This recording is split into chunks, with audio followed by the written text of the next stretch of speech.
Hey, agency, we got another episode of Church for Atheists. I have Maven from When We Choose here on the program. I've been talking for a while about we need to get Maven on this channel because Maven's got some good thoughts, and we just spent a little time talking about some things, and we had a plan.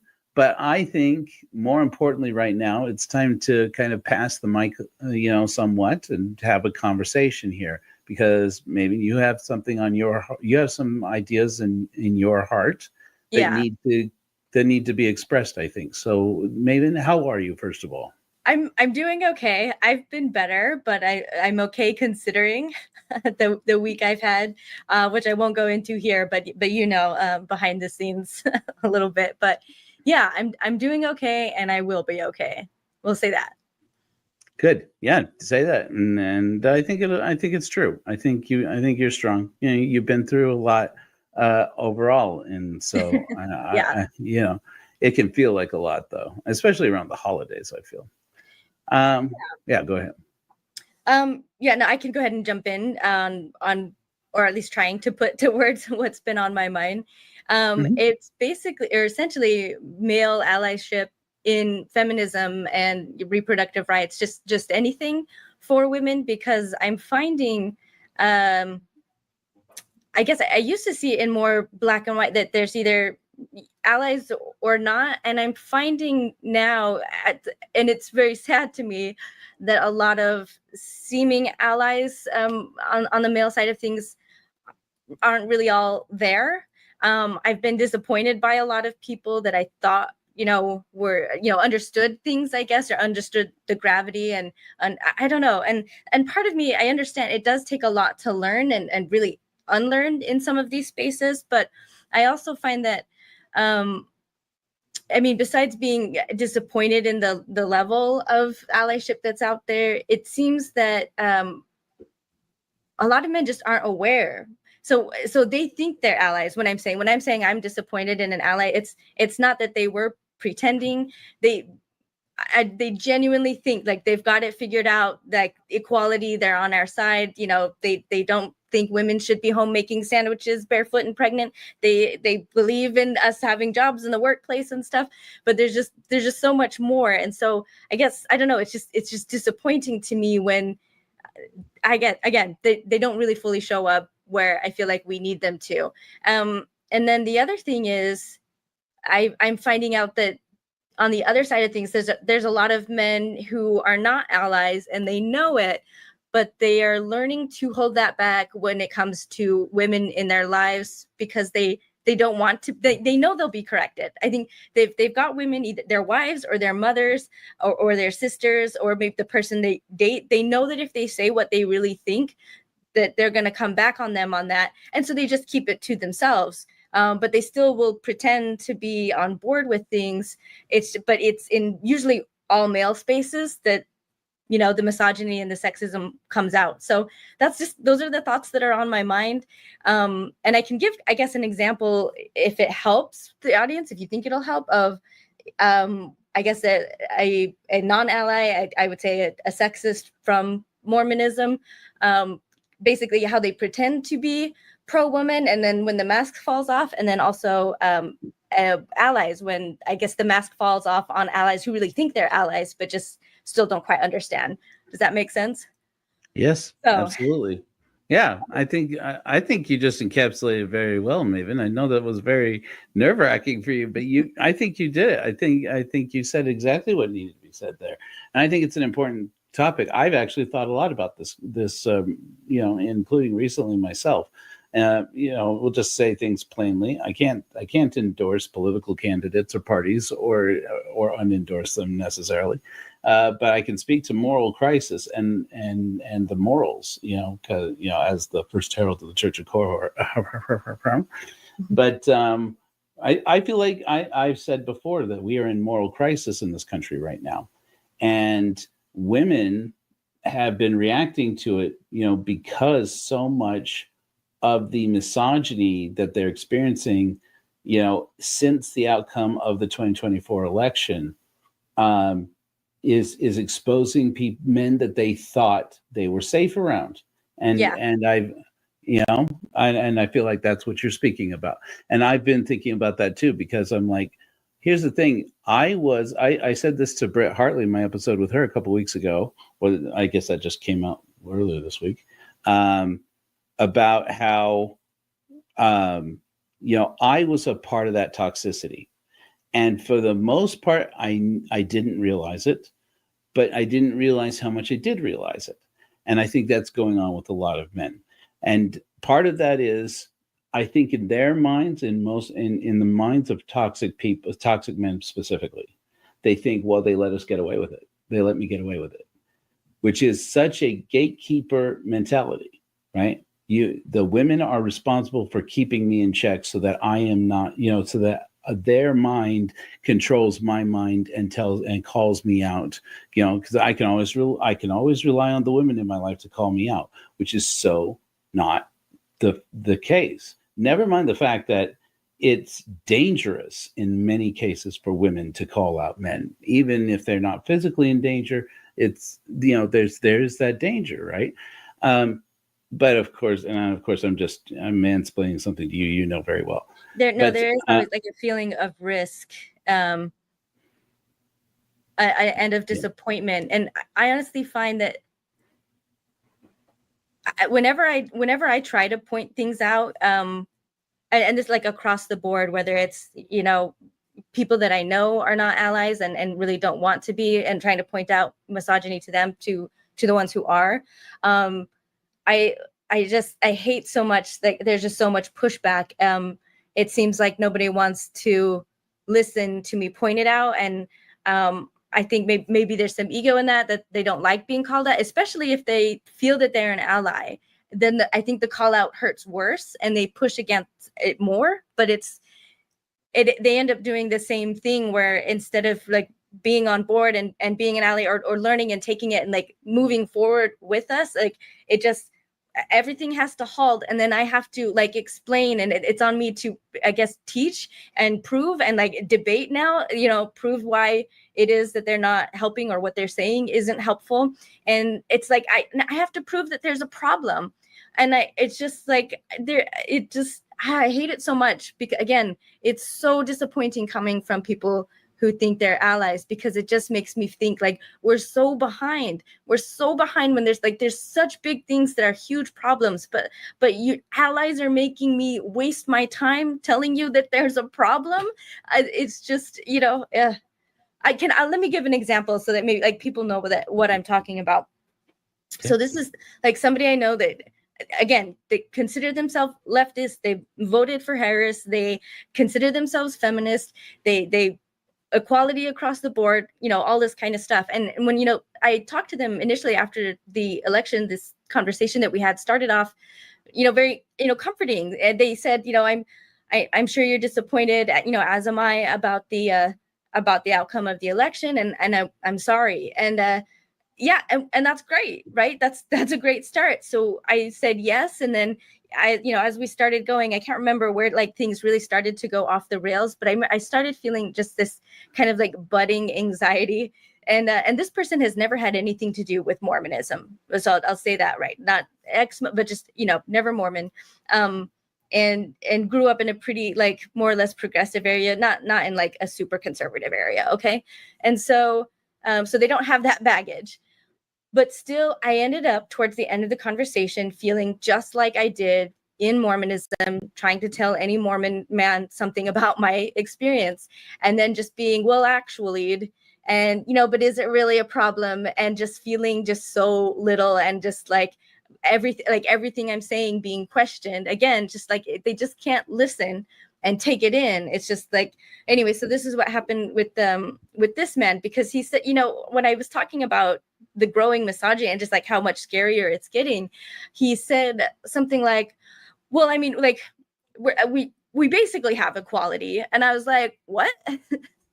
No, we don't. And he was just like, well, but I mean, on the books we do. And I was like, what do you mean? And he's like, well, in the law, like there aren't any laws that are specifically sexist. And I was just like, well, the abortion one, like, and he's like, yeah, well, but that's different, because that's just, only women can get pregnant. So it's, and I'm just like, no, that does not make it different. Like this is a level of control being exerted over women because they're women, because they can bear children. Like, that is part of it. And then he was like, okay, well, besides that.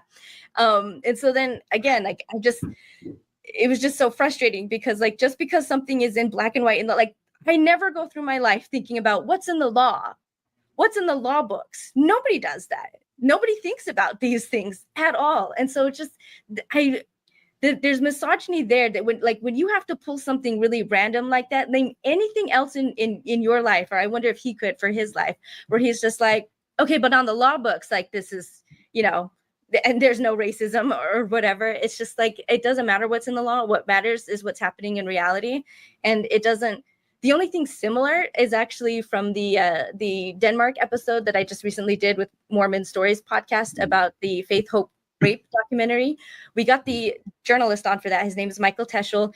And this was also in Evermo, he said one of the things that members would do with him a lot when he would ask them questions about abuse and cover-ups is that they would, hold up their church handbook basically and say, like, look, see, it's in our handbook. We're against abuse. And he's like, and I don't know why it was confusing why they keep bringing that up, because it doesn't change anything about what's happening. And so I feel like that's the same thing here. It's just, anyway, and that's why it was so frustrating because, yeah, like I said, I just felt kind of belittled and not believed when because I wasn't, because I'm saying that, like, there's no equality. And he's saying, well, but there is, like, prove to me that there isn't. It's not in the law, And so then, like, it shouldn't be on me to have to point out, especially when things are really subtle, when it's like when men are keeping things back from us, or, again, pretending to be allies when we're not. I don't think this guy's pretending, like I said, because at the end of the conversation, I said, I think I got a little bit snarky, but I just needed to leave because I was getting really, really worked up. And so I was like, look, if I wanted to be talked down to, like, I'd still be Mormon. And then I left, and he was shocked, like, the look on his face. He was like, I'm trying to say, like, I'm here for you. Like, I get why you're upset, but I was just done. I like basically almost had to run away from the conversation because it was so bad. And and again, it's these kinds of things that, like, I know he was shocked. I believe him. I absolutely believe him. But, when you're saying stuff like that and you're just like, that the law's okay though, it's just, it doesn't make a difference. There you go. Yeah. It's like, are you even going to pat me on my head while you try and talk down to me, right? Yeah. It's like, come on, guy.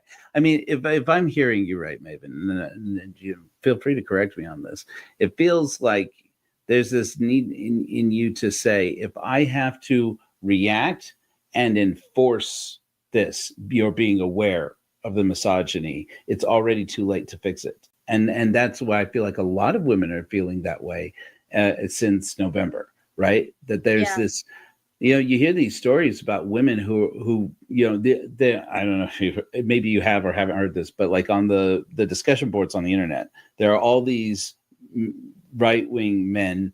I'm going to try and use very political language here without going into politics, who are depressed and talking about, my girlfriend dumped me, or my fiance dumped me. My wife threw me out of the house because because she's like, I can't believe Trump won. Who votes for this guy? And then he's like, well, I voted for him. And she didn't know. And then suddenly he's like, and she totally flew off the handle. I knew I couldn't. She didn't want. I figured she didn't want to hear it. She didn't want me to tell her. It's like, she didn't want you to not tell her that you were voting for Trump. She wanted you to not vote for Trump because, obviously you cared about her, like, and you understood, like, the risk of the, like, just that you voted for somebody who was a misogynist and a rapist and child molester allegedly, and who, like, is a threat to our rights and has already took some from us, is responsible for ones that we just lost. Like, yeah, the fact that men don't see that it's a big deal, it's just heartbreaking for me, honestly. Yeah, I think there's this toxicity inside of me. I've seen it happen, right? And with other men, definitely I see it a lot.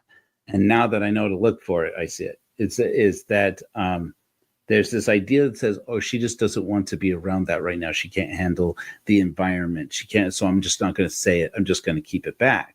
But the difference between oh, I'm just not going to say anything that's going to hurt your feelings, and keeping a secret is next to nothing. I mean, it's nothing really. At the end of the day, it's the same thing. Yeah. And so, I feel like they think we're wrong. I feel like a lot of men think that we're overreacting, that it's not a big deal.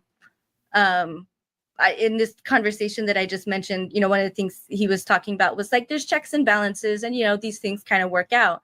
And that just seemed really flippant to me, because for one, like, the checks and balances are getting systemically dismantled right now.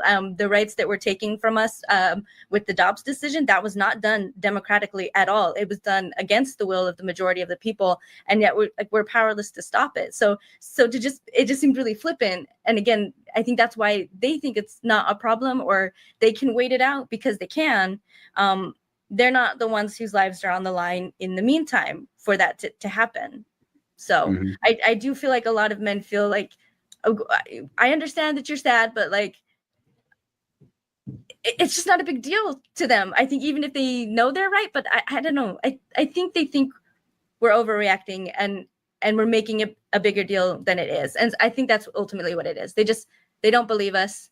And they think we're just being emotional about it. And there is something to say, I think, and I'm curious what you think about this, about validation, right? That sometimes validation is being used as a way of fronting, as being performative. Right? It seems almost placating, like, yeah, I get it. And maybe they do, like, they don't really get it. They understand on the surface. Yeah. Right. That it becomes, I hear what you're saying, but said as, oh, I get what you're saying, and I agree with you. As opposed to having the courage to stand. Having the courage to say I disagree, and B, the courage and the self-awareness to be able to say, maybe I'm wrong about this, or maybe I didn't realize this. And to listen to women. I feel like I've been hearing this for decades. I feel like I've been hearing this my whole life. Women saying, listen to women, hear women. And we go, right, good for you. Yeah, no, cool. Yeah, absolutely. And it's like, and then you walk away, or it's like, okay, I'm hearing your words, but that's not what it means. Listen to women means, listen, you're probably, you as a man, because you're in a position of privilege, which is a thing that a lot of men can't acknowledge and can't address, and nobody's holding them to account for it, so they don't. Which because frankly we get lazy, and you say because your privilege allows you to not listen to what they're saying, to what a woman is saying, and to at least just walk away from it, or to at least hear the words, that you don't become at all self-aware. And and then men figure, well, if I didn't get punished for it, then I'm going to get away with it. Yeah. And that's a position of privilege. I don't think that's a moral question of men versus women. Yeah.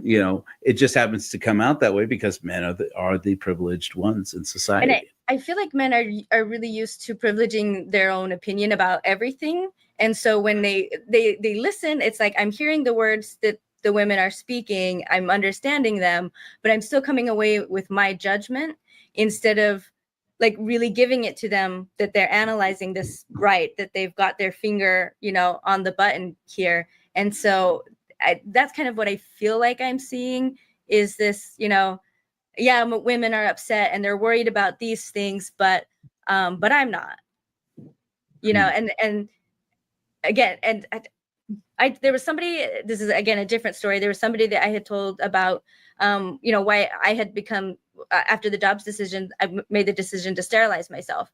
And at one point they said, wow, that seems extreme.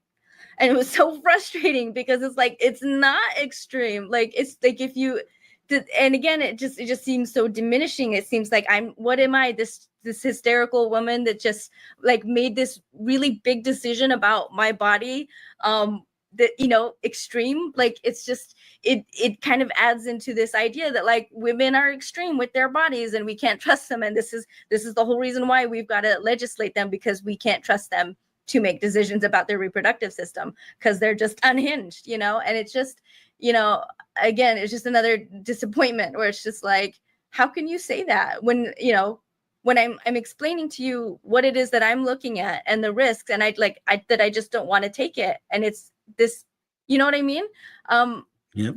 I don't know, it hurts when men just can't just take us seriously, I guess. So I think what I'm hearing is like, men, when they want to try to listen, they're listening, but they're not seeing us as stating facts. They're seeing us as stating feelings. And so that's why it's like, oh, I need to comfort them because this is a feelings thing, and not like this is a facts thing. Like, comfort is nice, but it's not going to change anything at all. What needs to change is like society at large. And really, really show up for it. I think, and I think so many men, even allies, I think, around other men are afraid to speak up around them.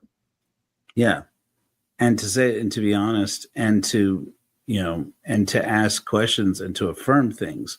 Is like, you just said something here. You just admitted to something. I'm not admitted to something. You just shared something that's very personal about your decision to be sterilized. Mm-hmm. And my initial reaction was, my gosh, what a dangerous procedure to go through.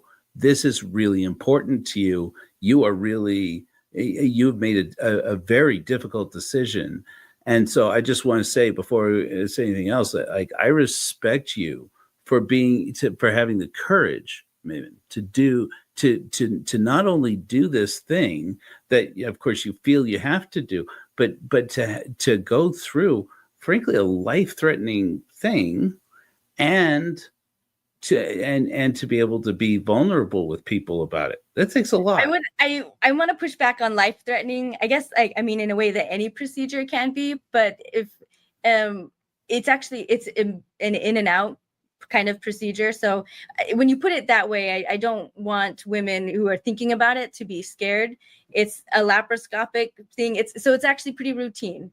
It's a little bit more complicated than a vasectomy, but not that much more. So I want to put that out there. But it is a decision that, like, you make, to go through with this action, to talk to the doctor, to talk about, the pros and cons and all the options, and then make an informed decision. And I do wish that men could at least give me that benefit of the doubt, that I have had the information and I made the best choice for me based on information, rather than just thinking, oh, I just made an extreme decision. Because I think that's also the part that's missing. Men forget or don't seem to think that we've really thought about things, or that we've looked into any other options or considered any other option. And that's how they can be invalidating too, because they might start asking, well, what about this? Well, what about this? Why'd you do that? Well, did you consider this? And it just kind of comes across as really demeaning, as like, did you think about anything else before you just went with this? And it's like, of course I did. Of course, it's my body. I had to, and this is a really permanent thing I'm doing. So absolutely, and so I think, I don't know. It's just, I know for sure it's baked into Mormonism that just women aren't really really listened to, unless you like what they're saying. Then they're all happy to listen to us. But when they disagree, they're just like, I disagree, and therefore I'm right and they're wrong, because that's just the default.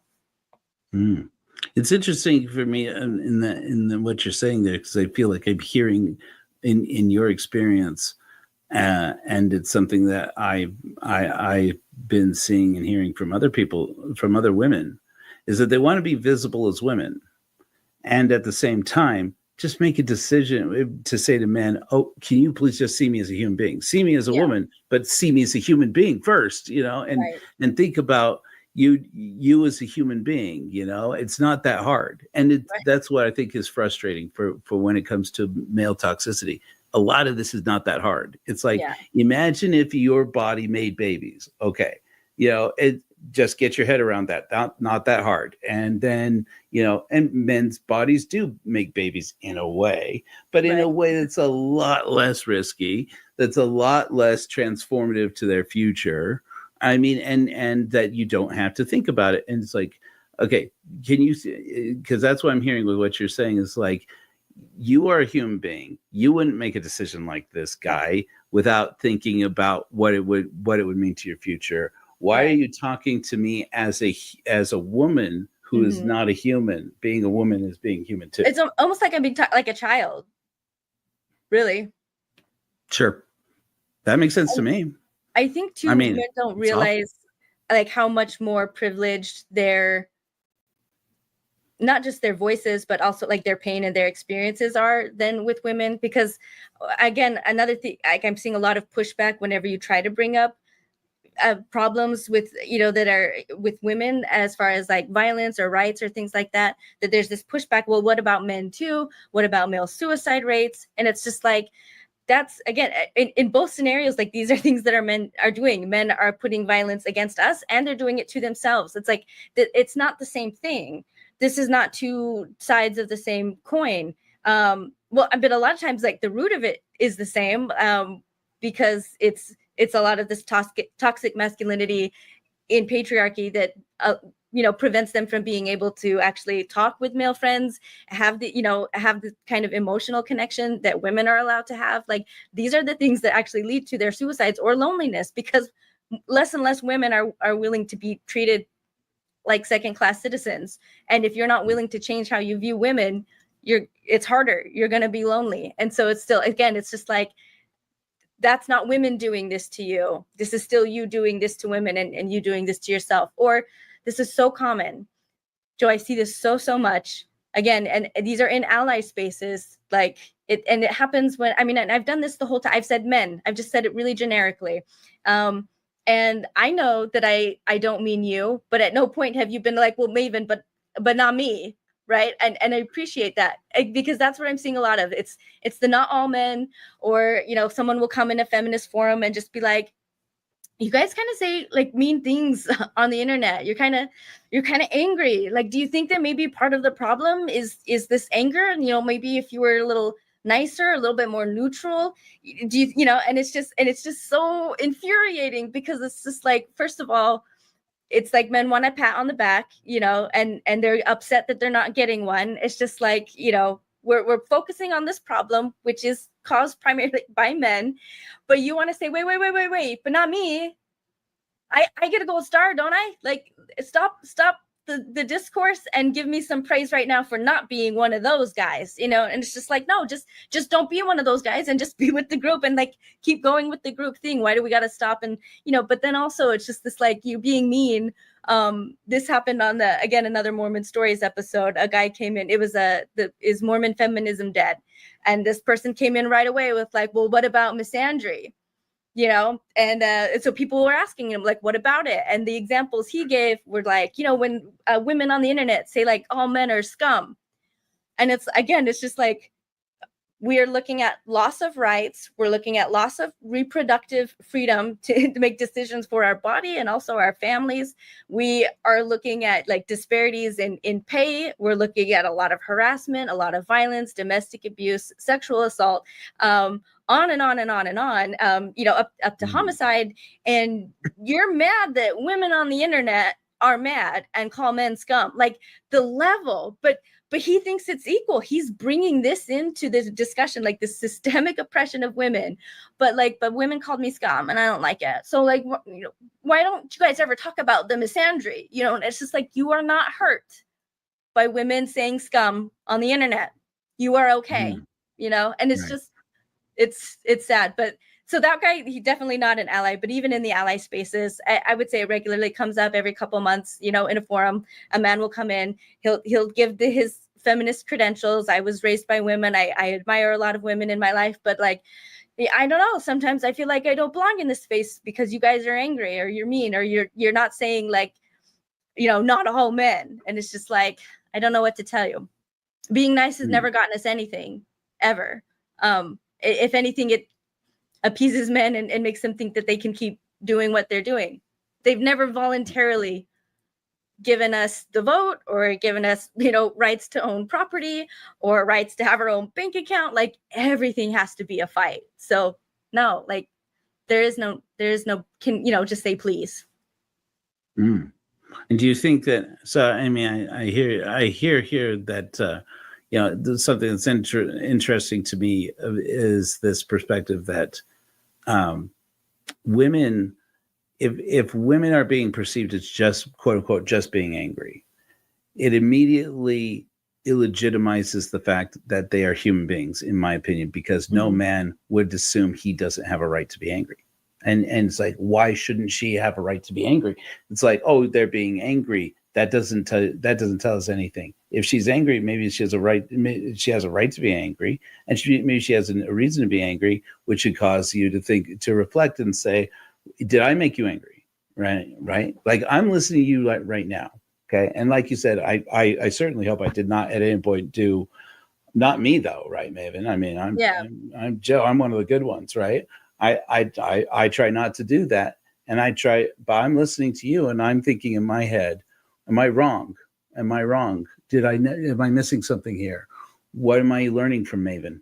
What am I actually getting from this? Because it's like, I think a lot of times when we listen to people, we just wait for them to finish, and so we can just respond.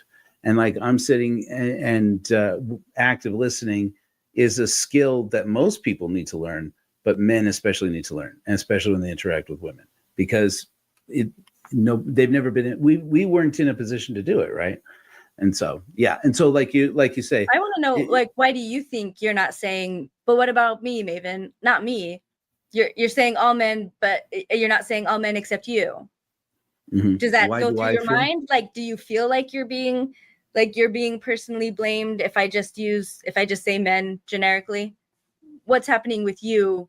Do you think it's different? Mm-hmm. I don't think it's different. Well, okay. So I don't think that it occurs to me differently than it does to any other man. I like I do all my life. I've done that. Okay, wait a second. I'll start in my head. I'm likely to want to start an argument, right? And to say, okay, well, let's bring up this counterpoint over here, right? And that occurs to me, and I let it happen, and naturally occurs to me. And a part of it, I acknowledge and say, I am being called out. How am I not being called out? Okay. And then the other side of it says, and then the way I internally try to react to it is, okay, well, maybe I need to change my mind about something. Maybe I need to hear what I don't understand.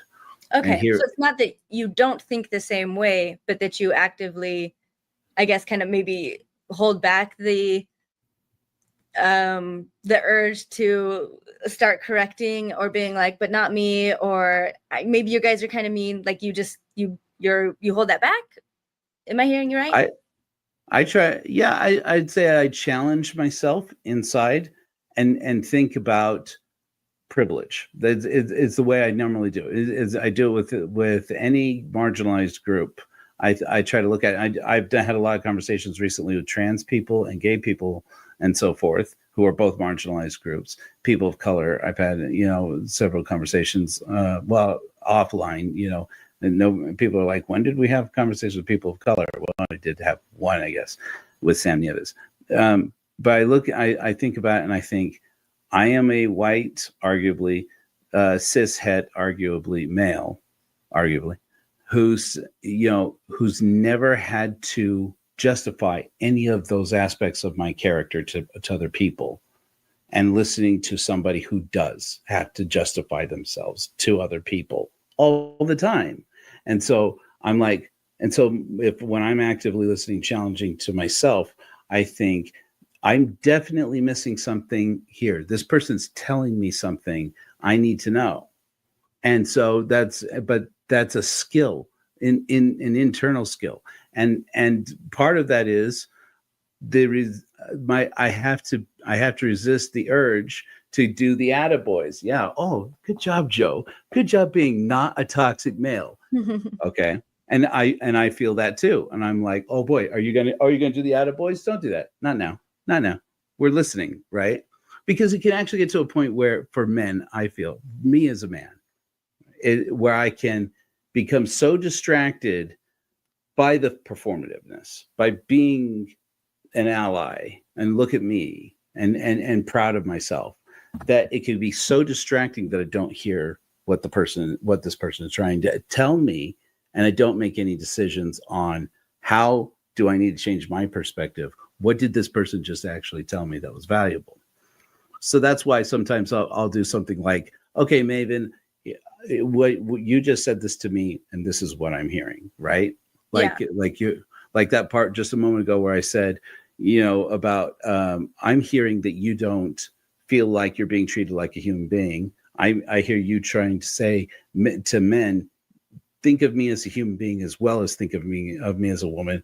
Don't just attribute the stereotypes of women to me. And so it's like, I'm not trying to do that just to be performative, or at least I sure hope I'm not. I'm trying to actually verbalize, and so other people can hear it, and so that I can hear it and say out loud, okay, maybe I don't treat women like they're human beings and don't realize it because I give myself these attaboys and say, oh, good job, ExMo Joe, you Mr. pro-feminist guy, and I give myself the attaboys and then walk away and from that conversation. And so that's part of how I try to correct it, is to say, let's verbalize it out loud. So, I'm hearing you. And so that I know that I'm getting it right, because otherwise I'll just assume. And it's like, and oftentimes I get that wrong, and I do the wrong thing.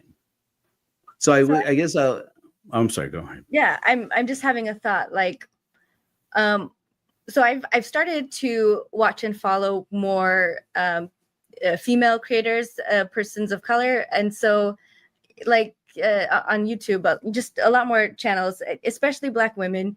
And there'll be a lot of comments. Maybe the creators themselves don't say stuff like this, but it's very, very much there in the atmosphere. I think other Black women saying things, especially with this election, they really showed up. And they voted for Kamala. They voted for Harris, and white women, I mean, we failed. And so I'll see that a lot. They'll say things, white women this, white women that, white women, they pretend to be allies. It's very similar. That's why there's intersectionality here. But they'll drop us for their man, or they'll drop us to serve themselves, or whatever. And when I see those kinds of comments, like I feel sad, but I also don't take it personally. I mean, and I don't know, I just don't feel the need at all to go in and say, but I voted for Harris. I'm not one of those white women. I'm here, I don't know.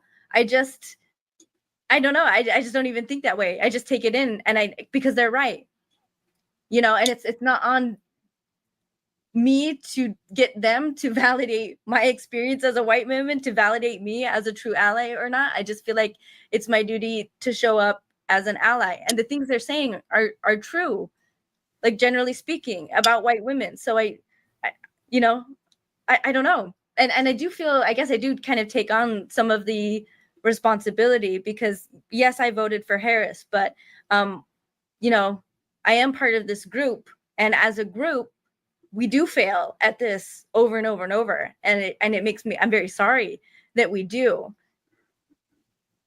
That's just the end of it for me, but I'm still there. So yeah, right.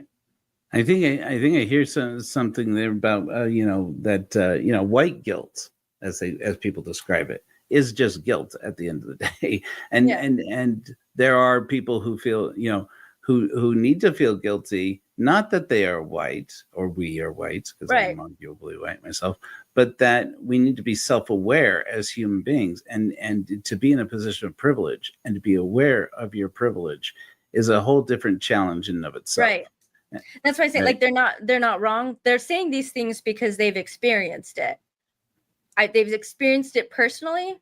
They've been betrayed by white friends, or white women they thought were friends, and they've been betrayed nationally. So I feel like their experience is valid and true. So yeah, so when people want to push back on that, it's almost like, I need you to still give me it, and in particular, an extra chance, even though you have personally done that who knows how many times and been disappointed how many times.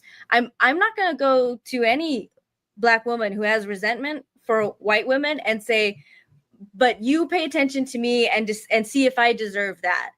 It's not on her. I shouldn't put it on her to give me a chance to like break the pattern.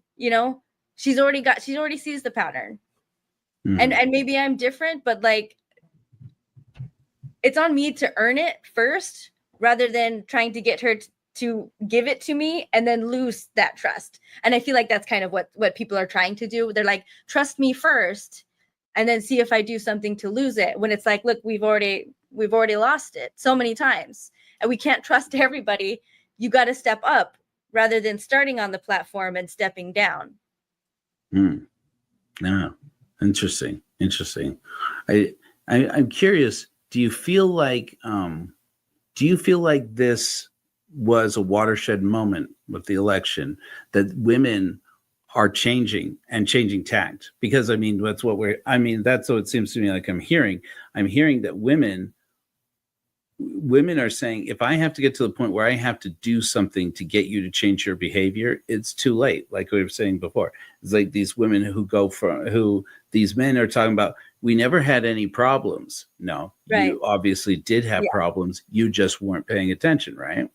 And so it's like, and so a woman says, okay, I've tried to talk to you. I've tried to get you to open up and share your feelings. I've tried to invite you to tell me what's going on, what you're going to do. And you obviously were holding back on me, right? Yeah. There's that feeling that women seem to be expressing, is that you would keep that from me. It's not just that you would vote against my rights, or that you would feel like this person, like this group is entitled to take away my rights, but that you felt like you could withhold that information from me. That trust, that broken trust, has come to this place. Get out of my house. Get out of my life. I don't want to see you anymore. I think part of what happened is first of all, like, our things haven't been on the line as much as they are right now.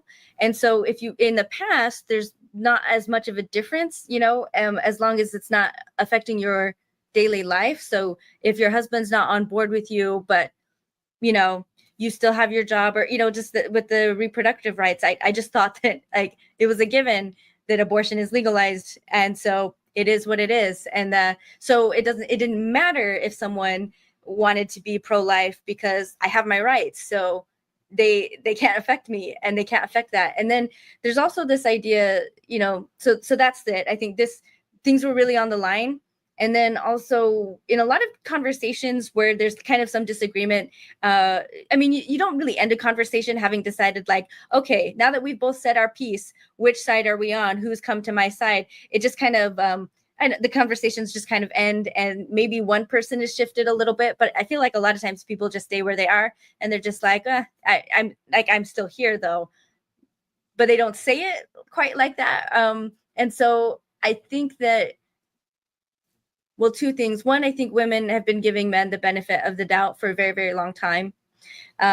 So even when there are signs, or even with these disagreements, we are seeing a better person than is actually there. And we think we're seeing the better, like that is the real person. And that this is the anomaly. Or maybe instead of saying or, we'll say and, that if it did come down to the line, and they really did see what was on the wire here, and like what's at risk, their eyes would open, and they would be with us. They would be on our side. And that's what I thought with my dad.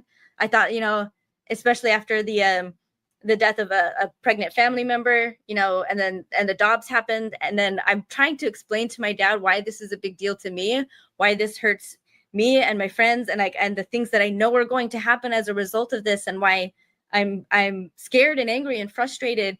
And it fell on deaf ears. And that was my reality check. For me, it was Dobbs. For a lot of women, it's been it.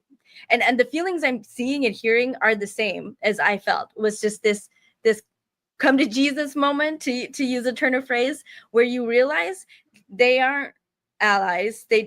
My dad is not on my side. My dad does not see me as more important than a fetus. He's saying it. He'll say that, but if your life was on the line, but our lives are on the line. The women who are dying the most of preventable deaths are in these red states with the abortion bans. And that I hear people saying or commenting all the time, like, every state has laws protecting the life of the mother. So it's like, well, so then why are they dying? Why are these rates going up if it's on the law books? Because the reality doesn't match the law books. And so, yeah, it's just like, it's frustrating to realize that, like, if my life were on the line, all my dad has are words, he can tell that to me as I'm dying, that he thinks that I should be saved. He can tell that to my dead corpse, that he thinks I should be saved. He can say that at my gravestone, that he thought I should have been saved. But at the end of the day, I'm not saved because of the laws that he supports. And so that's like the break moment. I think all of these things kind of came together and made the difference for women. It's just things really were on the line. We thought the men in our lives were with us, and we finally, and we've been giving them the benefit of the doubt this whole time. But then they don't show up for us. So yeah, that's been the breaking point. It's interesting thing that I'm hearing from you about this. I've been speaking in my Sunday sermons, well, one Sunday sermon so far, but believe me, there's going to be more, about how only godless people, frankly, really see problems, see the world as it is. And that's because I look at the excuses that get made, because that's what I'm hearing. What you're saying is that there's a lot of these excuses. Oh, well, they have of this, they have of that, that. They don't look at the data of what's going on, which is, like you're saying, the women who are in danger, the women who are dying, the women who are, having, all these negative, all this harm to their bodies and to their minds and to their well-being. And it's like, they're not looking at that data because, oh, that's very negative and I don't want to feel that right now. So we're going to go ahead and retreat back over to, here's a convenient excuse. So it's fine. And then they start to say, you hear this phrase, well, everything happens for a reason. God has a plan. And for me, I look at that, I'm like, that just became such an easy cop out over the course of our society. God has a plan. God will sort it out. And it's like, first of all, we gotta, even if you believe that's true, which, I can respect anybody who believes that's true, but you gotta not say that. I feel like it doesn't help anything. Exactly. It makes it worse. Really, it becomes apathy. It becomes a way to say, I'm not going to do anything about it. I don't have to do anything about it. It's in God's hands. Who am I? What am I going to do? Oh yeah. They'll wear glasses. They'll go to the optometrist. They'll go to doctor's appointments for everything. They'll put their, to go back to Britt Hartley, and put the seatbelt on in the car, all of these things, but just this one area, then it's, yeah. Yeah, I hear. That's what I mean. Like, I'm sitting here trying to think, man, there are ways that I could be doing this a little bit better. I mean, what could I be doing better to? Well, let me ask you this question, because I said this before, and I think that I only mentioned it briefly. This is in a recent show. I'm trying to remember which one it was, but I had said this. I said, look, men need other men to talk to them, and I didn't realize this until I started listening more to women, which is, I am ashamed to say, very recently in my life. I'd say probably in the last 6-7 years. And people said to me, oh, we need men to talk to other men about women, and so do you feel like that's needing to happen? First of all, of course, we're both, I think, probably very disappointed that that's the case. Nonetheless, but it's a reality. True. If women's voices are already lower and they're not willing to, but they will listen to men, sometimes that's what it takes. And especially if they think like women are just being like overreactive or hysterical about this, but when a man says, no, I absolutely would be hysterical if this could happen to me, and not just if I was a woman, but even as a man, if someone were to take this much control over, my reproductive system and put that into law, like I'd be pissed. I'd be fucking pissed, and I would not stand for it. Then it just kind of, men need to hear that from other men for it to click for them. And honestly, a lot of misogyny is upheld by men. Like I said, in men-only groups, they're more emboldened to say things that they would never say in mixed company. And so I feel like it's really in those moments, in those kinds of groups, that things need to be said and pushed back against and spoken up. But there's a decent chance that you will start to be ostracized from those groups as well. Eventually, if they're not ready, to start shifting with you and coming on board, then you'll get the same treatment that the women get, which is don't say this in front of them. They'll get all feminist on you. And it's so, I feel like there's men seek permission from other men specifically not to care about these things sometimes. But if it happens more and more, if more and more men will do it, I think it'll become more common. And these circles where, men go to, uphold themselves and their sexism and their misogyny will get smaller and smaller. That's my hope anyway. But we have a long way to go, I think. Yeah. Do you feel like there's a way that men could respond to women, to be candid with women about a disagreement that you have without being argumentative and dismissive of that woman's position and of her feelings and of her rights as a person? Right now, I don't know. I don't know that that's possible because it happens so much. It's like I feel questioned all the time and corrected all the time by men that don't know anything about me or it just, they're so comfortable pushing back and disagreeing on literally everything that for us, everything is a fight. So if you had something legitimate, I'm just tired, I guess is what I'm saying. I'm tired. Yeah. I'm tired of like having to, and it gets really demoralizing for me, honestly. It's not just that I'm tired and like, or I don't want to take the time for it, but just even when the question comes up sometimes, it could be really genuine. Like,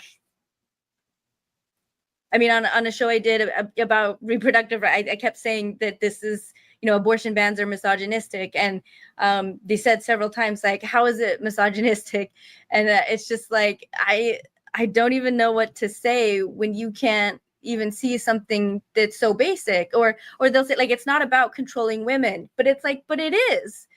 That's literally all it does. That's all these abortion bans do, like prevent women from doing something that they would be able to do if it weren't for you meddling in and preventing them from doing that. What is control if that's not it? What is it?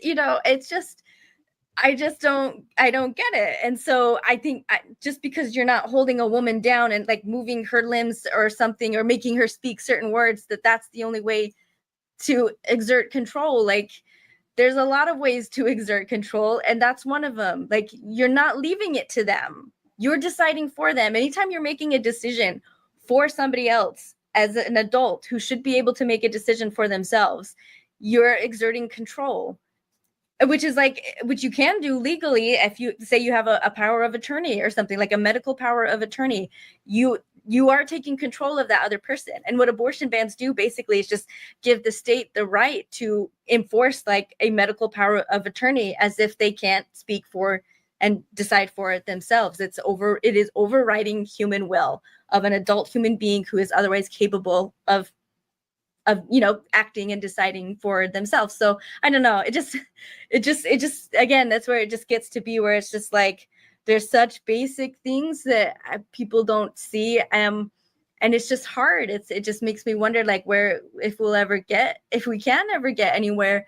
And if, people don't see that what this does is this really does relegate us to a second class citizenship. It puts, and it's not just pregnant women, because a lot of things affect women just all along the spectrum, because if you can't get a medicine when you're 12 because you're considered like of childbearing age, and it's a medicine that can affect a fetus, like, you don't have to have one to like have to fight to get that medicine when these things happen. Or if there's travel bans, like, are you pregnant when you're getting pulled over? Maybe not, but it just takes a police officer to suspect that you are.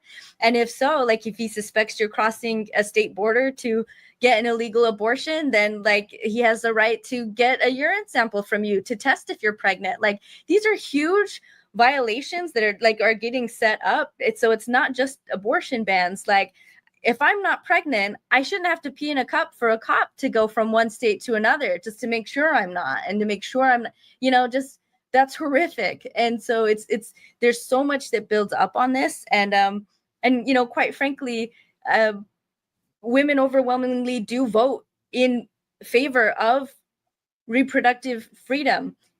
And there are already men who are starting to say that like we shouldn't vote, that this is proof that of radicalization. And it's just like, this is where it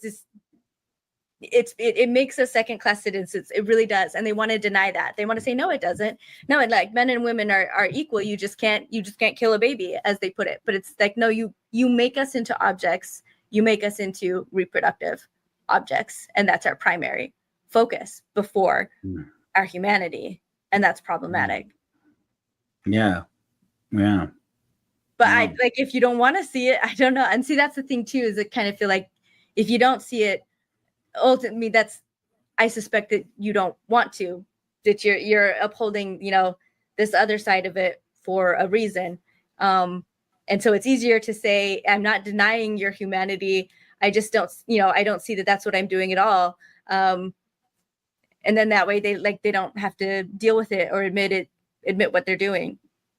And it's interesting. I have an interesting question about that, because what you said about the, about basically men don't realize that they're doing it, or that it's men who are saying it, right? Because there are women also. There are women too, yeah. And what's interesting about that though is the language. But I want to put a finger in that, just because it occurs to me in the moment. Just I want to ask you, okay, and because I need to know. And so, I'm curious, because you've seen some of my interviews, and I've seen you in the comments, and you've been coming in with great comments, and I really appreciate that. I really do. Have you heard me say or do anything misogynistic or that seems performative that occurs to you that you could call me out on? Not yet. Okay. Would you? Can I ask you to be candid with me and feel safe to be candid with me if I do? Okay, cool. I'm just, I just don't want you. I want to be in a position where I'm kept honest about this, because it's so easy. I appreciate that. So easy to slip into that privilege. And then it bugs me. I'm like, I don't even know. Maven could be trying to call me out right now, not feeling safe about it. So I just want you to know that you're safe to call me out. And, and so, okay. So I was watching Ward Radio. I'm just going to call it out, right? The Ladies of Ward Radio episodes, for me, it's triggering. I wouldn't blame you if you haven't even watched a lot of them. Okay. They have this new thing they've been doing. They say they are a familyist. Have you heard this? Oh yeah, word? I have seen that. Oh, I mean, I just like I nails on a chalkboard. Right, it nails is. on a chalkboard. It's just so bad, so triggering. But they don't even realize it. It's like when everything that follows the word is misogynistic. You can't say. First of all, I thought the first thought is there's no way this thought originated in the head of a woman. I'm sorry, but I feel that way. I'm like, all of this is, whether they realize it or not, men educating women about what they think about feminism. I can see that. Right? I mean, it's the men in the church who are most upset at feminism, and it makes sense that they would try to come up with something like that. But it's also, I feel like it's also the men that started the well, you do have the priesthood here, and you have it in this way, and if you like squint really hard and turn around 3 times, like you can see that you have the priesthood.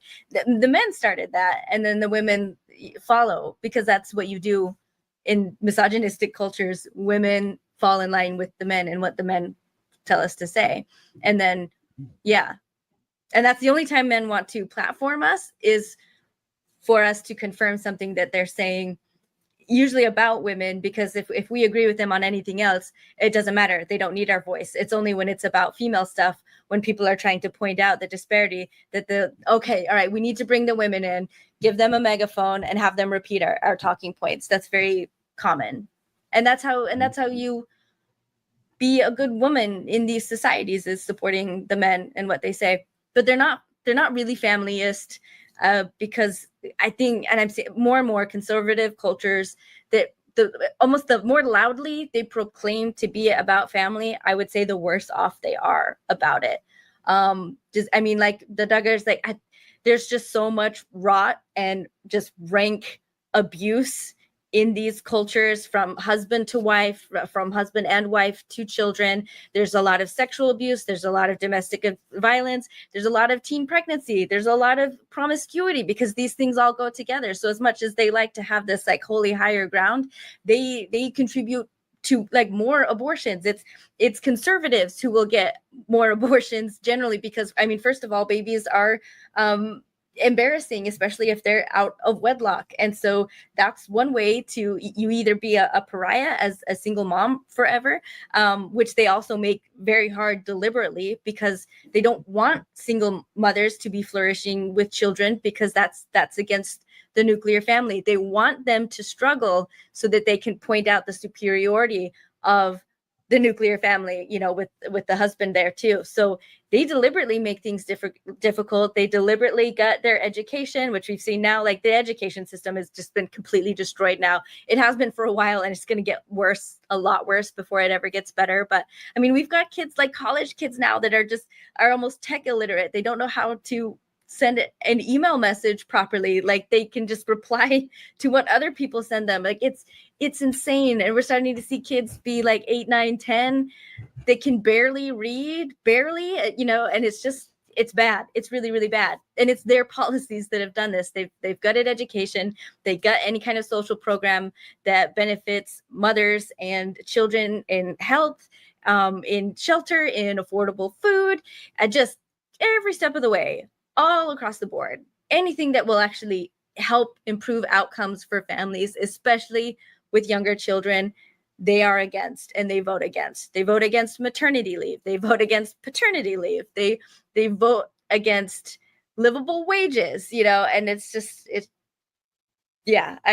nobody hurts families more than people who keep calling themselves pro-family or familyist than these conservative cultures. Hands down. Hands down. Mm-hmm. Yeah, I agree. And it's startling sometimes when you see it. It's disgusting to me, honestly, that they want to pretend that they're doing this like for children, you know, when it's just like they traffic children, they abuse children. It's just, you know, they don't see children as people. They're extensions of themselves as well, which is, you know, and that's why, like, with my channel, when we choose, it's not just about reproductive rights. To me, it's really about bodily autonomy. And so it's reproductive freedom and justice, but also against domestic violence and child abuse, and homicide. Because honestly, I think the root is the same for all of these, is that women and children are often in the same category. We are like together harmed. Whatever harms women will harm children more often as well. Whatever effects are happening, you know, homicide and sexual abuse, it's women and children on the receiving end of it the majority of the time, and it's men doing it the majority of the time. There's always some exceptions, you know, but that's the like overwhelming system that we're at right now. And I think it's because of a lack of equality, and it's because the respect for our bodies and, you know, our humanity is not respected. Yeah. Do you feel like there is a disproportionality? And I've been talking to you for an hour, and I don't want you to feel like I feel entitled to all of your time. Maven, this has been so far very good, and I realize I'm asking you for more of your time here. So I just want to be, okay. I want to acknowledge that. Thank you. Is that I feel like it's, you know, it shouldn't be surprising to men to consider the possibility of speaking to other men in defense of women's ideas, women's feelings, and women's rights as human beings, considering that any man can see women doing it and even encourages, and we often encourage women to do it to each other. And the gaslighting, that's why, like, this Ward Radio thing is just going to get stuck in my head, because there's this attaboys that go passed around among women sometimes. Yeah. Then they say a misogynistic thing and then affirm it to each other. Oh, thank goodness you said it. I was so looking forward you were going to say it. Oh, I just thought I'd say it. And then they start passing around the atta girls, I guess you could say, you know, they start passing it around. All the gaslighting. And it's like, if you take any of these things out of your mouths and put them on a board, And no human being looking at it wouldn't say that's gaslighting. You're gaslighting women. Don't say that shit. But it's like, because they're women doing it, then it's not gaslighting. It's not misogyny. It's like, no, you are being a misogynist. Yeah. Yeah. Yep. It is. That's why I say it's internalized misogyny, and that's why, like, what people want to say, like, well, they say they're fine and you should believe them. Why don't you believe them? You want people to believe you.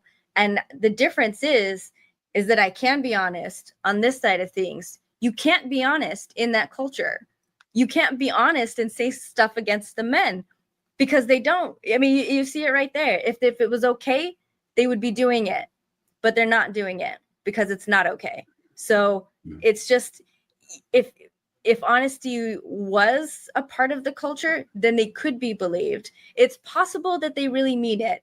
But I also know, because I've been there, and like hundreds of thousands of women have been there too, that they're hiding it, or they're hiding their true feelings, or suppressing their true feelings to be good women, because that's what we want to be. And that's how we were taught to do it. But those kinds of things happen in conversations off camera as well. If in Relief Society or in any group of Mormon women, I would say 3 is the minimum 3, but certainly more than that.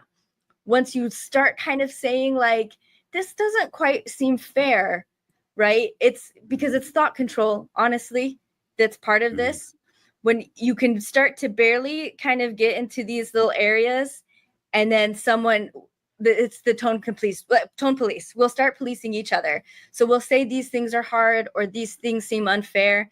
And someone's going to come in and say, well, yeah, but I feel, this is the true church, and this is we don't always understand, the gaslighting of ourselves kicks in, the programming kicks in. And if there's 3 or more women there, at least one will get uncomfortable enough with the fact that we're kind of starting to point out misogyny, even if we're not saying those words, but we're pointing it, we're pushing into like uncomfortable places that, again, our programming, it starts to send off red alerts. Like we're kind of going against the brethren. Is that what we're doing? Are we saying things against the men?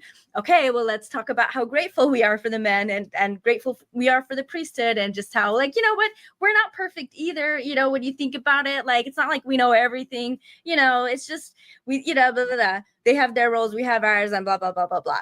All the cliches, the thought stopping techniques that happens everywhere among Mormon women, and I assume the same for other conservative cultures. Right. No, definitely. I mean, at least I see it, and I see ex-evangelical women, like whether it's on YouTube or listening to their podcast, talking about this, the pretty much the exact same thing going on over there. So it's programming. It's what it is. Yeah. And it's much bigger than Mormonism, for sure. And it's much bigger, frankly, than conservative, Republicans, MAGA, whatever that label is, right? I mean, they're liberal women. I think you've said that, liberal men and liberal women who are doing it too. Yeah. And so I have a couple of questions for you. And again, trying to be aware of your time. One is, do you think that there's a way that we can encourage some language that says, instead of confronting and saying, I disagree with you, could be, you've said a hard thing to me and I want to change and I want to consider it. I don't resonate. It doesn't resonate with me yet. Right. And is there a way to do that so that we can at least have language, a tool that between men and women, or between women and women and men, we can say, look, let's get on the road towards an understanding where you acknowledge your toxicity, or where I acknowledge my toxicity, and say, okay, I want to change. But you're gonna have to give me some time. I don't know, honestly. That's the answer, because I'm really just barely realizing the depth of this as a problem and seeing it in my interactions. So if there is a solution, I haven't worked enough or seen enough to figure it out, honestly. And so I don't know right now. Right. And I think if someone says something if you're willing to do the research, afterwards, but I almost, what would be wrong with accepting our position first and then working to either like figure it yourself after, like proving it true or not. Could we, I guess maybe could we start there? Could we just believe us first until you like find something that disproves that? I guess, I don't know. That's all I've got. Okay. So instead of, I hear you. I think that's a good, I think that's a great point then. So instead of, I disagree with you, but and this is hard for me to hear, but I'm willing to at least get on the road towards it. It needs to be, we're already well past that point is what I'm hearing you saying. We're at the point now where it's like, no, if you're going to say anything to me, if I'm a woman in a situation, if you're going to say anything to me, say first that you believe me, right? And that you see that you're being toxic. You should assume, especially when it's coming to like female like rights and discrimination and privileges, you should start out of the gate that we've got to be on what's happening to us and each other and ourselves.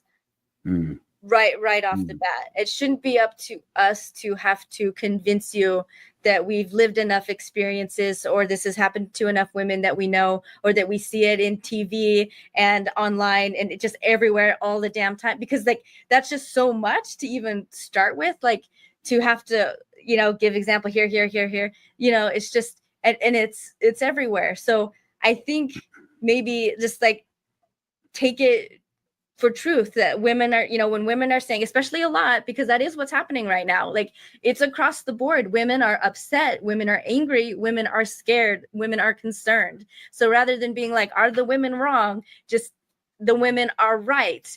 And put it on you to find out what is it that they're seeing that you're not seeing?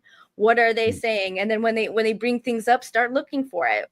Look online. Are you seeing men come up and say, well, women, there's misandry too. Women say mean things about men. They call us names. Or not all men. Like then you start noticing sometimes, when you hear it, take that in, look for it and see what we're seeing. I guess if you take it in to accept it, maybe that'll be like what it takes to open your eyes to. But when you're just like, no, I want her to prove it to me first before I'll start seeing it, like it shouldn't be on us. And I don't have time in individual conversations to do that. I'm less willing to do that unless it's going to be, again, like on a podcast where I at least know that my time like is going to hopefully reach more people.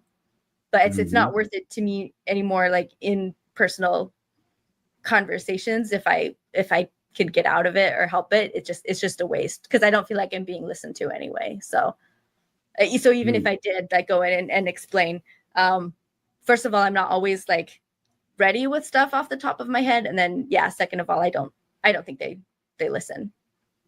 I hear you.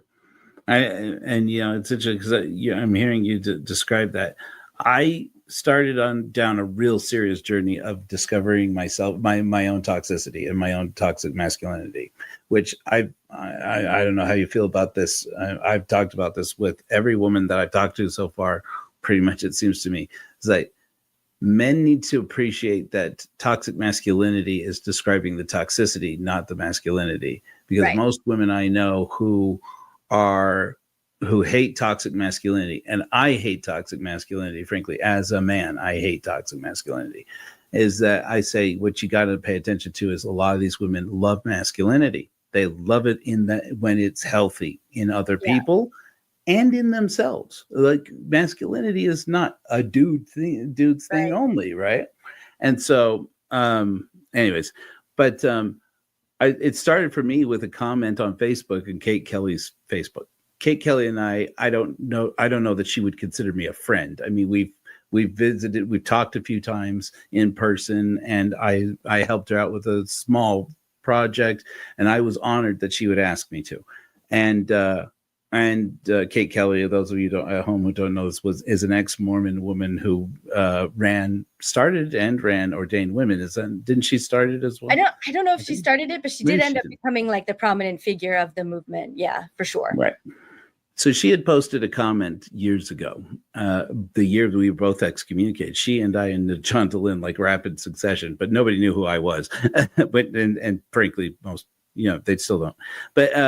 But she said something about, we need to have a conversation I think she said both in Mormon and ex-Mormon cultures about how men put emotional labor on women. And I, brilliant boy that I am, commented on her Facebook page where there were tons of women commenting, yes, thank you. Somebody had to say it. And I got to be the brave boy who jumped into the middle of this conversation with a lot of women and said, what is emotional labor? Mm. Oh my God. Yeah. I mean, I tell you this, the punishment was swift and it was effective. And there was this moment where this toxic masculinity in me goes, okay, sorry. Yeah, you're being mean. Yeah. I was just trying to help. I'm just asking a question. That's right. I'm just asking. Yeah. Are you going to punish everybody who's trying to learn? I'm just trying to learn, blah, blah, blah, blah. And I was very fortunate to have women in my life and non-man persons in my life who would look at me and say, Joe, are you kidding me right now? Did you really? And I was like, okay. Rather than getting angry. Explain what's wrong like with asking a question. I could see how people could see like, well, what if I don't know what emotional labor is? What should you have done? Right. So I have great respect for Kate Kelly for having patience with me on this, because her first response when she saw a few responses to me was, okay, you don't have to, this is a friend of mine. She says to these other women, this is a friend of mine. I'll handle this. But then she was very frank with me in her response. But one of the comments that one of these women had to me really sunk into me to go, that's it. That's what I'm missing and don't realize, is she said, you, rather than just going over to a Google window and Googling it, expect a woman to take time out of her day to explain herself to you. And I went, yep, shit, you're right. No, you're right. You're absolutely right. And so that's where I looked at it and said, how much privilege do I enjoy and have no idea? Not only because I decide, most of it you don't decide. I mean, privilege isn't something you decide, I'm going to start taking advantage of this. It's something people just let you get away with, oftentimes to the point where you never had to engage with it. That's what I feel like privilege is, right?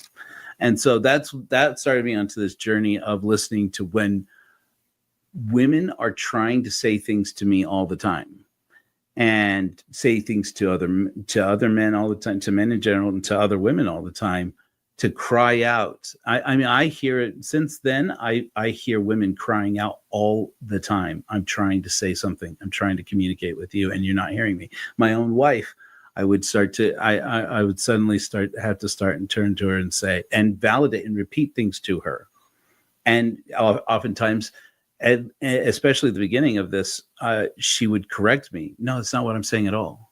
I really don't know how to listen to women. Okay. Mm-hmm. All right. Please be patient with me. I want to understand. Tell it to me again. I'm sorry. And it's like, and then I started to be able to hear the words that mean I'm trying to get through to you, and realize we don't even speak the same language, frankly, men and women in our society. So, anyways, I that's an overshare. I'm an autistic person. That's good.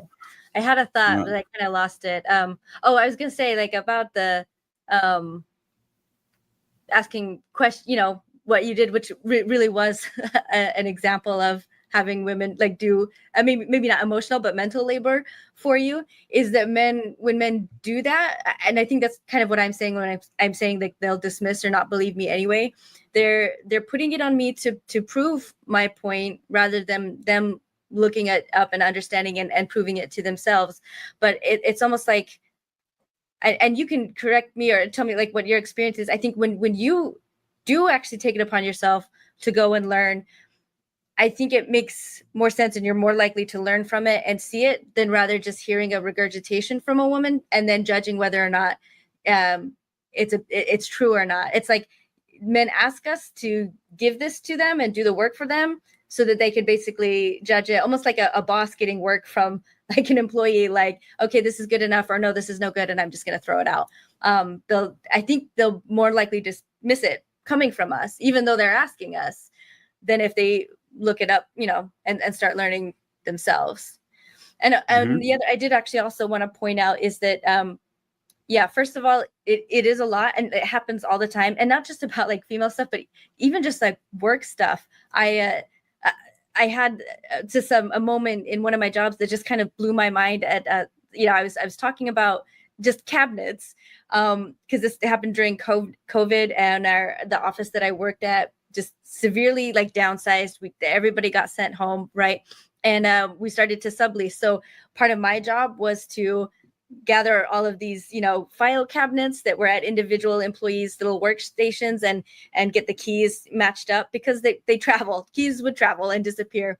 And so I was kind of joking around just about how crazy it was. Sometimes I would open a drawer and there would be like three sets of keys in this drawer, to three different cabinets, none of them to the cabinet that I just pulled them out of, and so there's little numbers, there's way to figure out, anyway. So I'm explaining this and I'm explaining, and then we've got one that no keys are for, and it's locked, and nobody knows whose it was or where the keys are or anything. And I had, this guy listening just say, if you open the top drawer of these cabinets, sometimes the keys are right there. And I just, like, I've been doing this for months, and it's just like the most obvious, like, bare, I just really was shocked. And I just had this like moment of like, does he think I didn't do that? Does he think I'm that stupid? I genuinely felt so stupid because I felt that he thought that I'm that stupid. How do you ask something like that without the implication being that I don't think you did that? I don't think it ever occurred to your little, female brain to open a cabinet to see if the keys for that cabinet are inside that cabinet. You know what I mean? It just was shocking. And I genuinely didn't know what to say. And so it's just stuff like that. It's just like, we get questioned for everything all the time, everywhere. And so it's just this I feel tired having to explain it. And then a lot of times you see this with Jacob Hansen, actually, like, men are asking questions because like they do know, but they don't want to. And they're doing it to be a troll, or they're doing it because they know like you might have trouble expressing it, or if you do, that they want to push back on it. But instead of just coming out of the gate and being like, emotional labor is not a thing, this or that or whatever, they'll come at it like, what is emotional labor? And then they'll try to push back like that, and they try to sound innocent. But then, like Jacob Hansen does it all the time. How many times has he asked the same kind of question to people over and over? And it's not sincere. It's not sincere, that he's just being a troll when he's doing it. But we don't always know if there's a new person in our comments saying something like, are you just trying to set me up for a conversation where I'm wasting my time because you're not interested at all? Or again, even if it is somebody sincere, you have the ability to look things up. And women are talking about this all over the place. So like, you can find out, you can learn. Anyway, yeah. I hear you. And, as you are aware, I'm in an awkward position lately with Jacob Hansen, because he did come on my show and he was polite to me and we had a very good conversation, and we both pretty much stated to each other, by the way, I don't like you and I don't like what you have to say. I don't like the things you think. I was actually surprised how similarly we did think about some things that I didn't realize. But I do think that there's a lot about toxic masculinity that I see just specifically on his channel. And one of the conversations I had that just kept coming up to me, and I'm like, oh, this would be a good example of this, but it's not time to bring it up. And it came up like 3 times, so I'm just going to say it. There's this conversation he had with a woman who's, I'm trying to remember her name. I don't know why I can't think of her name. But she was a sex therapist and sex educator. Julie Hanks? No, it was a woman who was actually on his show. Oh. Oh, Yeah, I don't know her Julie. name. Okay. I don't think Julie He's Hanks the will one ever that, do that his. he had her on to rebut Julie because everyone was going after him for Right. being I weirdly think obsessed with so. her. So he did the thing. Yeah. He's like, I'll get myself a female megaphone to say the same things that I was going to say anyway. But this woman, she had, it was about liberal values versus conservative values and family values. They were talking about this particular point. So, but he had said to her, like, what are sexual morals, basically? What's sexual morality if there's no objective morality? And she was explaining it, from her perspective. And I feel like not just looking at him and listening to him, I could see nothing was landing. It's like she's talking to you, she's saying something to you, and yeah, and it may just be that he was just more focused on what he was going to say next or whatever, and I'm like, she's saying it out loud, but she's saying it. Oftentimes, we all speak with coded language, right? I think. But one of the things was he says sex work is basically what he brought up.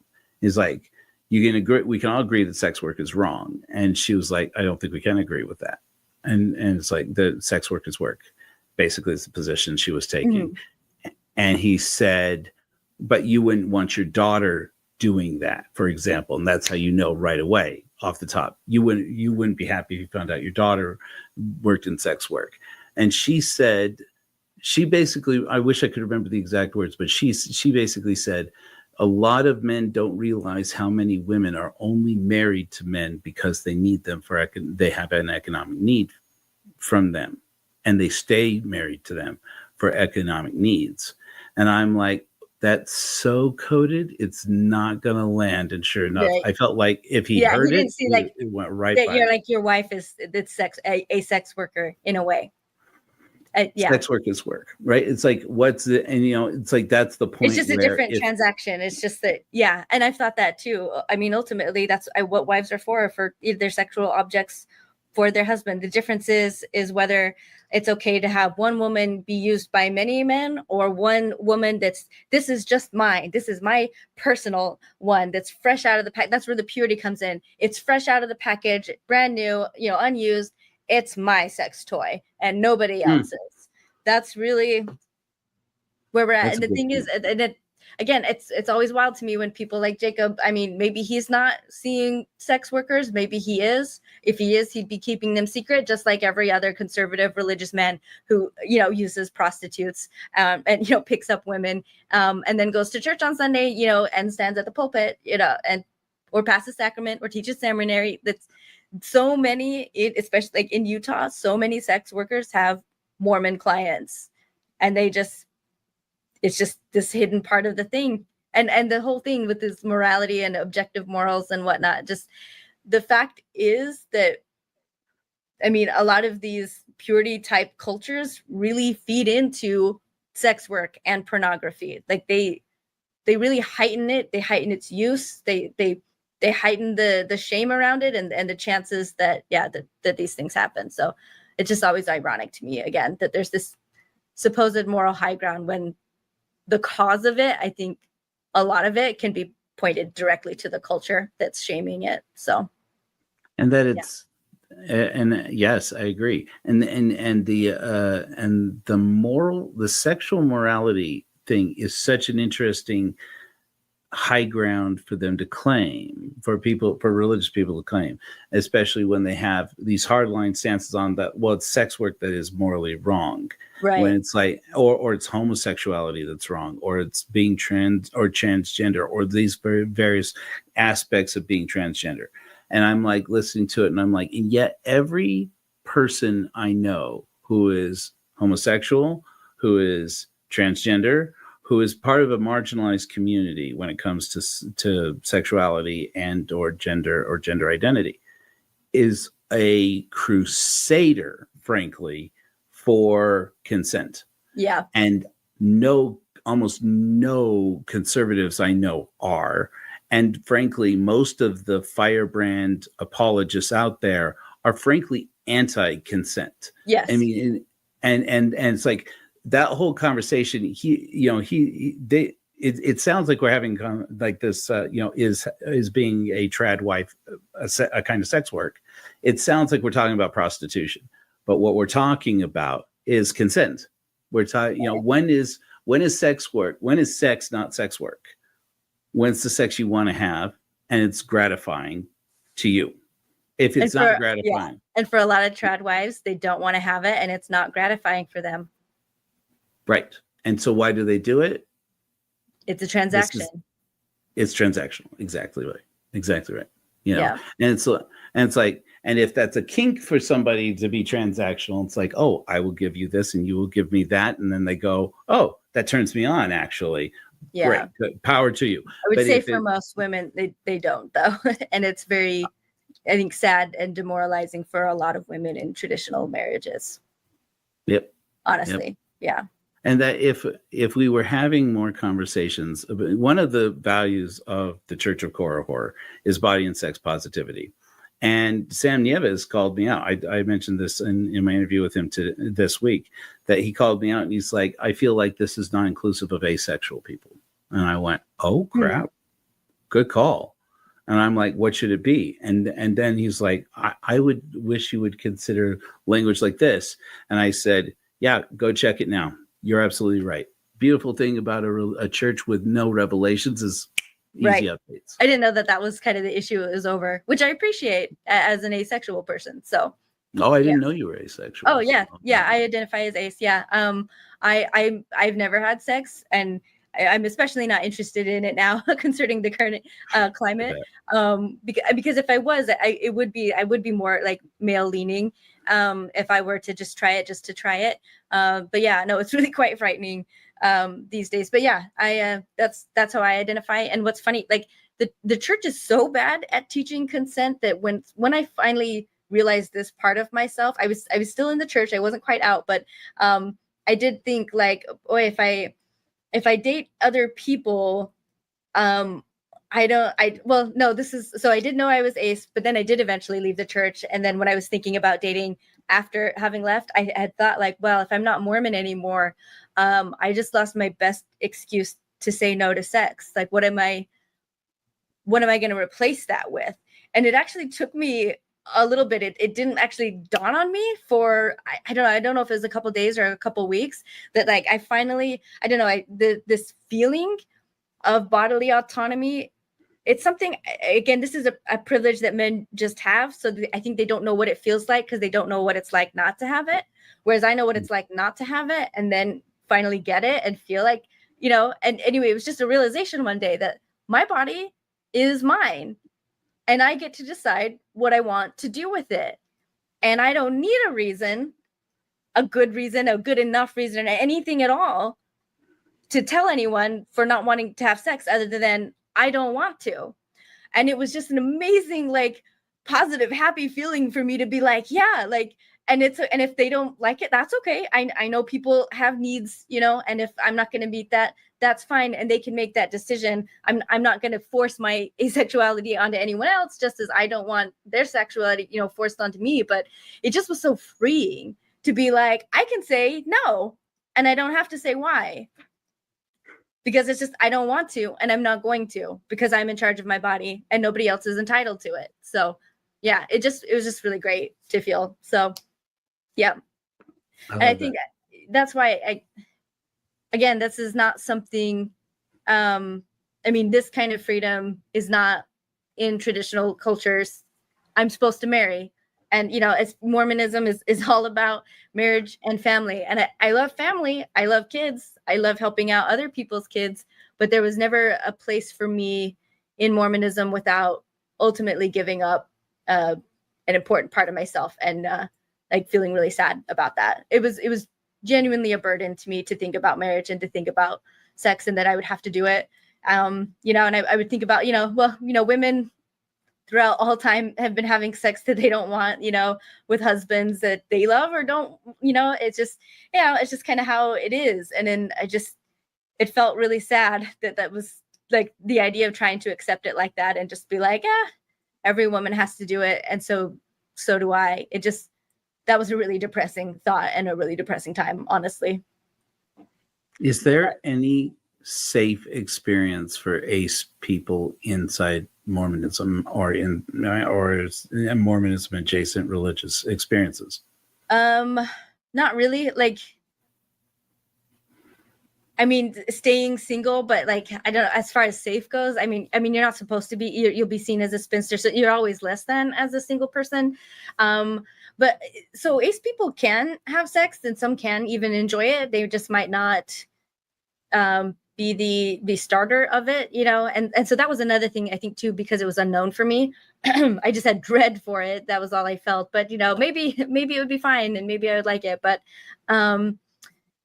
yeah, I think sometimes ace people have accidentally married other ace, just, you know, by chance. And then they've been happily having however little sex they have, you know, however many times a year. And then that serves them. And they maybe had their kids from, you know, those few times. And it's really only by accident, I think, that you know, can kind of get through like that, or you stay single. But I didn't know that I was ace early on because it's hard to notice a lack of something. And I did have huge like romantic crushes when I was in high school, but those were all very, I think, juvenile. They were very Disney. It was the puppy kind of crush where it's just like, I want to be with them everywhere where they are. I'm just happier they're around. That kind of a thing, you know? Like, and if you're gonna live life and you have to buy groceries anyway, then like buy groceries with this guy, or you know, and you know, everyone has to go to sleep at night, so I'm sleeping with this guy. But it was never for me sexual. So when I did learn about asexuality, at first I thought that didn't apply to me because of they were intense. I would leave my like math textbook in class because I knew that, you know, my crush had the same math class later, and you know, I knew I couldn't do it too many times or it would be obvious, but I would, you know, maybe every other month or so leave my book there so I could just happen in sixth period to go back and be like, oopsie, I forgot my book, you know, and go in and just to see the guy, like that level of stupid, you know, like planning, you know, that kind of stuff. But if you had asked me then, like if you were not Mormon and there was no restriction, you know, as far as any sexual activity, would you want to have sex with that person? When it was, you know, when I thought of it that way, I was like, oh no, I would not want to, even without the Mormonism. And that's when it finally clicked, like, oh, okay, like these are different things, and I'm really not interested. So yeah. It's interesting to hear that because like I said, I am trying to challenge myself and to discover where I am still being toxic. And this, you know, my relationship to asexuality is one of those places, because like even on the website of the Church of Korihor, one of the things I put in there, and it occurred to me when I put it on there, I'm like, oh, this is not right somehow. But oh well, I'll change it later if I find it. And it was this, it was the phrase, Korihors want to have consensual sex and lots of it. And that was what Sam called me out on. And he's like, fun energy, cool, not inclusive of asexual people. I want everybody to have as much consensual sex as they want. Right. Yeah. Yeah. Which for me is none. But for other people it's a lot. And I want them for that. Like I want that for them too. It really bothers me, and I do genuinely feel sad for people who are sexually incompatible and are not getting their needs met. You know, I feel sad for them, and I want them to have like the connection that they need when they need it. So yeah.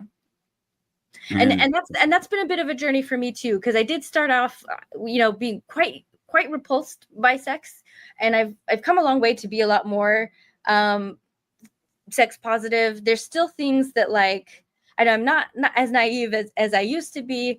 There's still things I hear sometimes that confuse me, and I'm just like, do I want to know? Do I want to ask, or will I regret looking it up? And like, you know, for me, I mean, like pornography, I really can't stand it. I really do not like to see genitalia like up in my, and that's all like porn is. It's just right in your face. And so like, I don't care for that. But a romantic scene in a movie that's, you know, a lot more demure and covered up, I do connect with that a lot because it's more emotional, I think, connection kind of thing. And that I can relate to, even though like it still might be a sex scene, but again, just because it's more, you know, PG-13 rated than X rated. I do like stuff like that, especially if it fits the story and it's not just, for sex sake or whatever. Anyway, but I used to find almost any aspect of it really repulsive. I used to think anything, especially, even missionary, I didn't like the idea of, but certainly anything out of that, due to my Mormon upbringing, I thought of some kind of like deviancy and like really gross. Like, why would anyone do that? And I've learned to accept that, like, I do still think it's gross as far as I'm concerned, and it's not something that I want to do or somebody to do to me. But a lot of people like it. It's quite normal, and if they're having a good time, I want it to be safe. I want it to be fun. I want it to be, clean, good times. So yeah, that's been a journey myself. That's interesting. Yeah. It's in terms of just calling out our own toxicity when it happens on this particular issue. I look at it and I think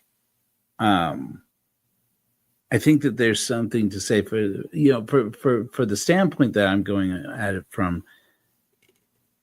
If we're going to talk about the morals of sexuality, it's, while you have the religious, the God groups are always going to be about the act and the thoughts.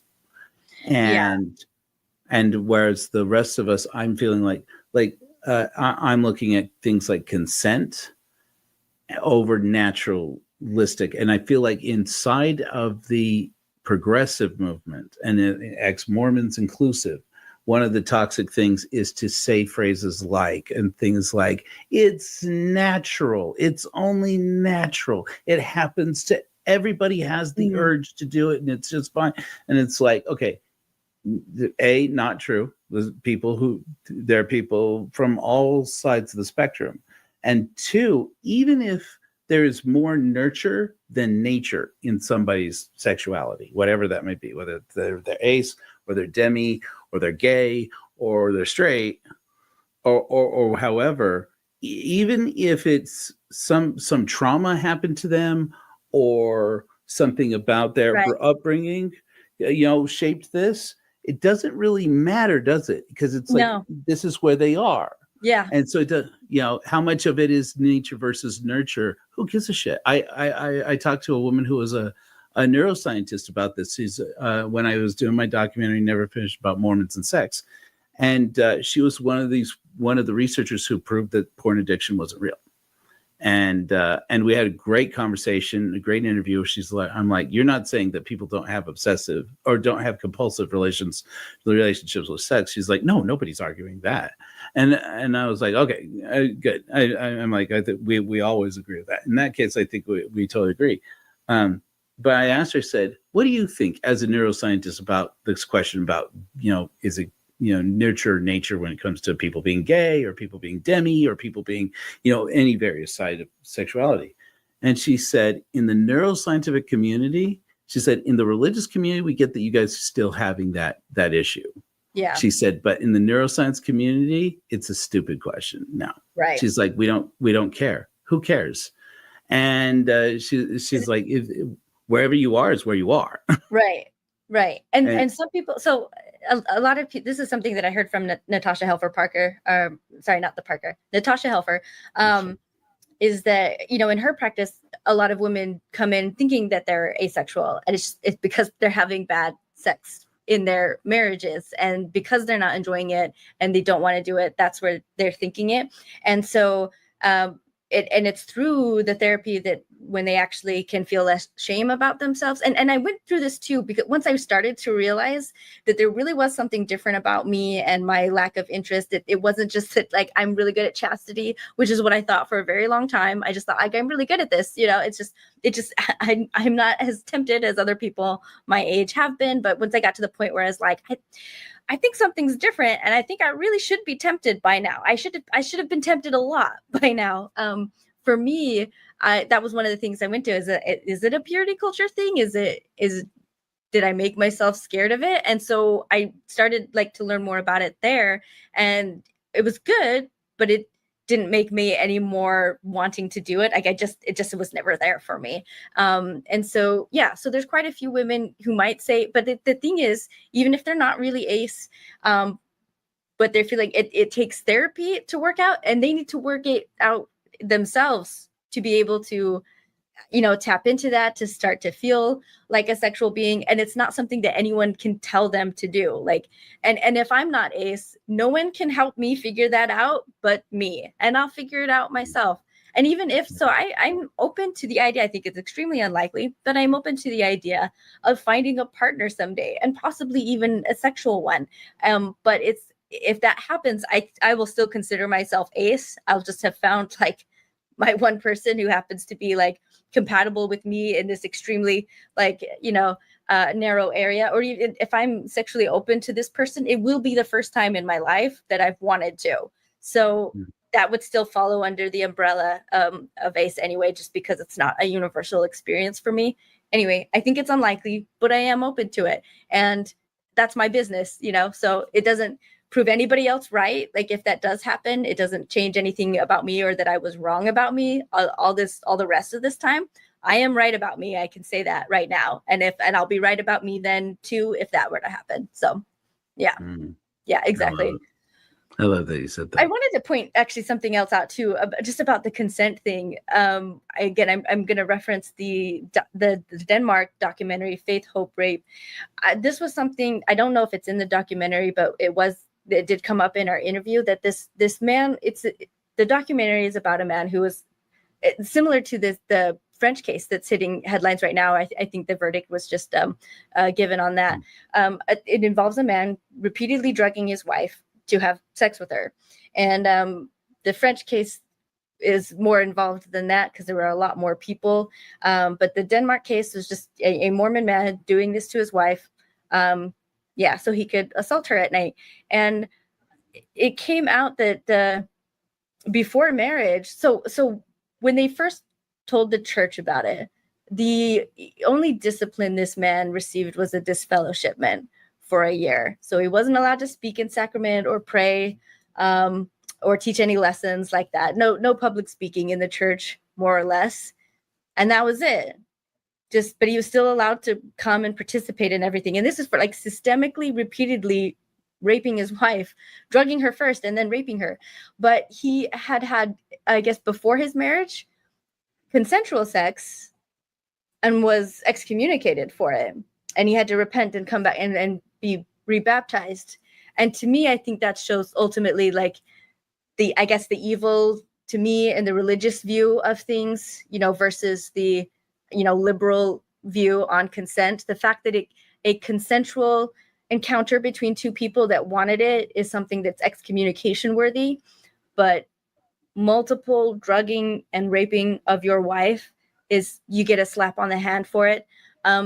Ultimately, that's, I think, the issue with religion, and their view and dislike for consent, honestly, because consent involves no just as much as yes. And they're so focused on not wanting to give the yes that they don't care that the no's aren't given either and aren't respected. So, yeah.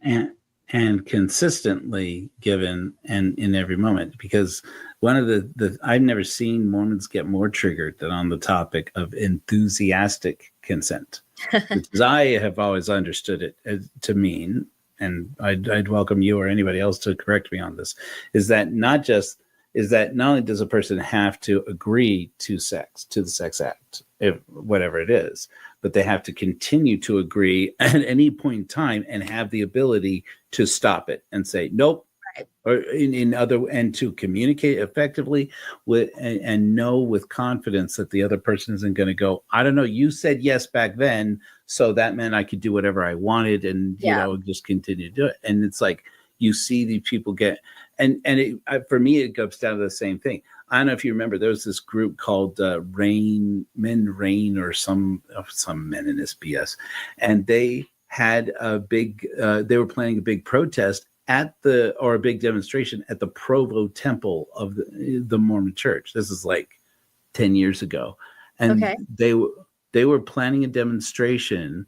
They were going to meet at the temple in solidarity together to say, to protest with signs, basically, and what their message was, that it's not, that there needed to be a law that says that a man can't be accused of assault if it happens inside their own house, whoever the inside the house. Yeah, fuck that. And I was like, okay, we can't even agree that I wouldn't even agree with this idea that a lot of people have, that you can't assault your wife. It's not possible to assault your wife. And that's a property thing. You can't assault what's your property and what's your sex toy, basically, is how it's seen.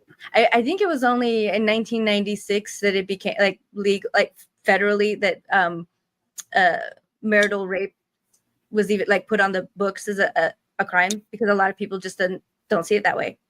They just see it, as part of wifely duty. And if you're refusing and your husband has to get violent with you, that's just 1996. Like 1996 is when that law, or if not 96, maybe 93, but in the 1990s, like that's how long it took for us to get there. And I'm really worried that we're really backtracking a lot of things. So yeah, it's kind of scary to look at. But anyway, I became. Yeah, sorry, this has gone on for a while now. I'll just mention this real quick. I think. Yeah, maybe. Well, this is I've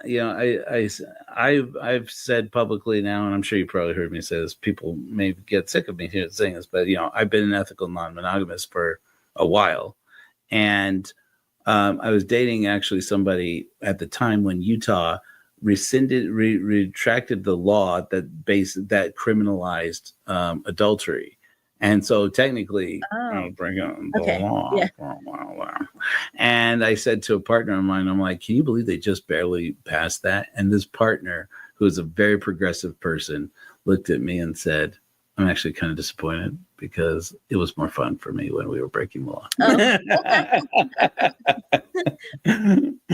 Anyways, I've taken up 2 hours of your time, Maven. I am so appreciative, because I do feel like I've learned a lot about performative, performative allyship. And you've given me a lot to think about, not only about my behavior, but about what I could be communicating more effectively in person, especially with other men, and what I could be communicating more effectively in the Church of Korihor. So I mean, I've gotten a lot out of this. So I want to honor your journey. I hope so. Thank you. And I want to thank you for being willing to be vulnerable, because you've done a lot of that. So thank you very much. Thank you for having me on.